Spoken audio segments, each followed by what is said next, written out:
hello' everyone আপুনি যিমানে পাছ নকৰক কিয় আপোনাৰ যিমানে এক্সপিৰিয়েঞ্চ নাথাকক কিয় আপুনি যেতিয়ালৈকে ছাকচেছ নহয় তেতিয়ালৈকে আপোনাক কোনেও কেতিয়াও বিশ্বাস নকৰে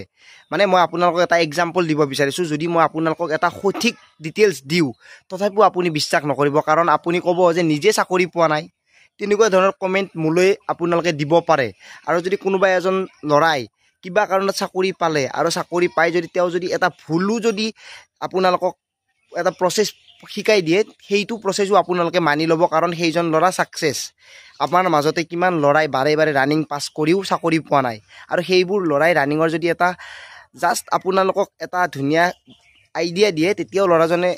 কেতিয়াও যেতে চাকৰি পোৱা নাই গতিকে তেওঁক বিশ্বাস নকৰে তথাপিও মই আপোনালোকৰ বাবে এটা ৰানিঙৰ মানে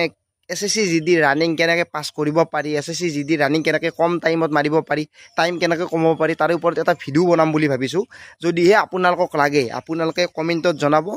এইটোৰ ওপৰত ভিডিও লাগে নে নালাগে যে ৰানিঙৰ এটা ভিডিও লাগে কমেন্টত জনালে হ'ল মই তাৰ ওপৰত এটা ধুনীয়া ভিডিও আপলোড কৰিম আৰু সেই ভিডিওটোৰ পৰা যদি আপোনালোকৰ লাভ নহয় তেতিয়াহলে আপোনালোকে মোৰ চেনেলটো আনসাবস্ক্ৰাইব কৰি দিব ভিডিওটো সকলোকে এতিয়াই কমেন্টত জনাব লাগে নে নালাগে